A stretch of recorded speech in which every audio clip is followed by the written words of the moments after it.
Okay, so if you're looking for a way in minitab to sum your columns, so if you're doing a binomial distribution, I was going to show you that. So let's say here's our column. You can go to Calculate, Column Statistics, and choose to sum it, which is total it all, and you click OK. And the sum of column 1, if all these were to added together, it comes to 0.2883. So that would become handy in binomial distributions.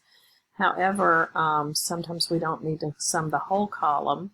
So if you want to sum, say, if the problem's asking for everything less than 5, so let's say it is less than 5. So if I only want to sum the ones that are less than 5, then I need to sum 1, 2, 3, and 4 in this problem. So what you can do is you can copy Command C and Command V is what I'm doing here. So Command C to copy that, Command V.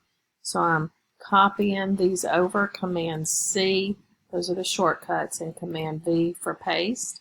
And one more, Command C, Command V to paste is what I'm clicking on my clipboard. Now I can just total whatever I wanted to copy, so I don't have to stick it in a calculator, and now I can sum column 2 and I'll have the total of less than 5, so it would be the decimal numbers from 0.0544, this one, and this one, so all of those. So now I go to Calculate, Column Statistic, the sum of column 2, so I need to change that to column 2.